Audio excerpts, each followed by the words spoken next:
Hello everyone, this is Arpita Kadubi from Kadubi Yoga. So today we're going to talk about pregnancy and yoga. So this video is a little bit of an in-depth understanding of why yoga has to be done and what are the things that you need to focus on when you're doing yoga. So it's really amazing that the entire world understands why yoga is so important and how it really helps. But there's still a long way to go to really understand the true power of yoga and what it can do to you to transform yourself inside and out. And especially during pregnancy when you are responsible for two lives. So why is it that yoga is recommended by doctors during pregnancy? What does it do to you? Well, when I ask this question, most of you would guess that yoga will result in you having a normal labor. But is that true? Does yoga really guarantee that you will have a normal labor? No. Well, don't close the window yet because I've not told you the good news. Yoga doesn't really guarantee that you will have a normal labor, but the statistics say that when you do, people who have done yoga have a higher chance of having normal delivery than people who have not done yoga during pregnancy. And normal labor is actually a consequence of what you've been doing your entire time during pregnancy. So it's really a result of what you've done during pregnancy, and it actually matters. Well, actually normal labor has a lot of factors that influence it. But yoga really makes your pregnancy very smooth because there's a lot of physical and hormonal and emotional changes that happen during pregnancy, and yoga makes this transition very, very smooth and simple. And it's not only for you, but it's also good for your baby. So what are the few things that you have to cater to, or what are the things that you need to kind of take care of during pregnancy? It's not just about your diet. There's a lot of other things that has to be taken care of as well. So the first thing that you need to take care of is the back. So since you put on weight during pregnancy, back takes the first hit. When you actually put on weight, irrespective of whether you're pregnant or not, it actually affects your back because back has to support the extra weight that you've put on. So there are basically three reasons why a person would end up having back pain. The first reason, like I said, is weight gain. The second reason is bad posture. So this is mostly common in the IT sector when most people get into this habit of drooping their shoulders and working like this. A lot of people come to me and say that if they actually keep the back straight is when it'll start hurting.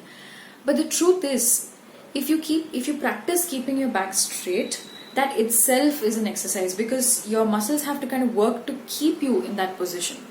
So once you get into this habit, initially it's going to hurt, I know that, but then eventually it's going to strengthen, and if you slouch, it's immediately going to tell you that you need to keep your back straight and you will never get back pain again. So the second reason, like I said, is posture. Now the third reason why people get back pain is because of stress. Stress does a lot of bad things to you, and back pain is also one of them. Now, if you have all these three, you've put on weight, you have a bad posture, and you have a lot of stress, back pain is inevitable. You are going to get back pain at some point. So, it's not only this, it's not only during pregnancy that you need to take care of your back, but even post-delivery, the common complaint, especially if you've had a C-section, is that you get back pain. And if you don't cater to this, it's going to stick and back pain is not going to go away. Obviously, you cannot pop a pill to correct any of these three. You have to exercise and your back needs to get strengthened. Now, the second point, kind of on similar lines, is your leg strength. Your leg also needs to be very strong in order for you to in order for your weight to get supported. Not only this, but if your back pain is radiating to your legs, leg strengthening actually helps you a lot. Not only the strength, but the flexibility of the legs also matter a lot because during the fag end of pregnancy, the common complaint is cramps and swelling of the feet. So if you increase your blood flow to the legs and stretch your muscles, this is kind of going to get delayed, or you can manage this to a good extent. So leg strength and flexibility is also very important. Now the third point, which is the most important point, is pelvic openers. So if your doctor has advised you to do yoga, generally they would advise you to do butterfly exercises. Now butterfly is a kind of a pelvic opener. Why are pelvic openers so important during pregnancy? It does a lot of good things to you. One is it increases the blood flow to your uterus. The second thing it does is it makes your pelvic area flexible, and your pelvic flexibility is very important. So when you're on the delivery table, on the labor day, you kind of assume a position. You have to sit in a certain way so you can deliver. So what happens is you put your legs up and you keep your knees bent, and you have to keep your pelvic area wide and open. So just listening to this sounds very painful. So imagine doing this for like so many hours at a stretch. It's going to get really uncomfortable. Coupled with that is your labor pain. So during pregnancy, you kind of practice doing pelvic openers so that your pelvic area becomes flexible, and on the delivery day, it's not going to be much of a problem. If you've not practiced this, it's going to get really uncomfortable on that day. It's more like, running the marathon without actually preparing for it. It's going to be just like that. So doing pelvic openers will really help. Not only this, but pelvic openers actually increase the threshold of your pain tolerance. So because when you're practicing this exercise, it's going to hurt your pelvic area. So you kind of get used to it over a period of time, and your pain threshold will increase, so you can tolerate more pain, which goes a long way during your labor. So this is why pelvic openers are very, very important. Actually, there's another point. It helps your baby not go into breech position. So doing pelvic openers kind of help in fixing your baby's head down at the right time. If the baby goes into breech position, of course it's going to be a C-section.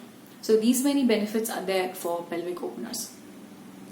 Now the fourth one is weight management. So you know how difficult it is to lose weight. I mean, regardless of whether you're pregnant or not, losing weight is really an uphill task. And especially after pregnancy, when there's a lot of changes to cope with, losing weight is really difficult. So managing your weight during pregnancy is going to help you come back to shape once you're done with the delivery. Not only this, weight management is very important because it affects your baby's health. Not only this, if you have gestational diabetes, gaining extra weight is very, very bad because it increases the sugar levels as well. So managing your weight during pregnancy will really help cut down the sugar levels as well. So, and there's also a particular BMI that you have to fall under and adhere to during pregnancy. So the last point is stress. Well, you would have heard a lot of old people in your house say that if you're pregnant, you need to be really calm and watch happy movies, happy shows, and keep yourself absolutely positive and stress-free. Well, there's a reason for that. In Ayurveda, having stress during pregnancy is a strict no-no. You're not supposed to be stressed at all, and that's the reason why even now this is followed, that you actually go to your mother's place when you're pregnant so that you're actually stress-free. So stress has a lot of effects on yourself and the baby as well. It is said that a baby's programming happens within the first 3 weeks of conception. First 3 weeks. So the baby can actually hear what you say, and it can actually understand. So if you're highly stressed, it's going to be counterproductive for the baby. So this is one of the reasons why you have to stay stress-free during pregnancy. Also, this kind of applies to all other points that I talked about. If you're stressed, it affects your weight. It actually makes you put on weight. It is bad for your diabetes because stress and diabetes is kind of directly, proportionate. And it also can lead to back pain, leg pain, and of course mood swings. So doing exercises and breathing exercises will help you manage the stress. Of course, you cannot eradicate stress completely in the modern times when you have a lot of things on your plate, but doing these exercises will kind of help you manage it. So these are the reasons why you should be doing yoga during pregnancy, and I've covered only the physical aspects. There are a lot of other things as well which I will cover in another video, but physically these are the 5 reasons you should be doing yoga. So we have a course for pregnancy on our website. If you're interested to take part in the course, the link is in the description. You can sign up for the same. So this program is suitable for all 3 trimesters, and it's very safe to do, and it is highly effective for pregnancy, and it covers all the 5 points that I talked about in this video. So if you're interested, you can check the link, it's in the description. So I hope you found this video informative and you liked it. If you did, please give it a big thumbs up. Also, let me know in the comment section below if you practice yoga and what kind of practice do you do. And also please don't forget to subscribe to my channel. Please click on the bell icon to be notified. And thank you so much for watching, and I'll see you in the next video.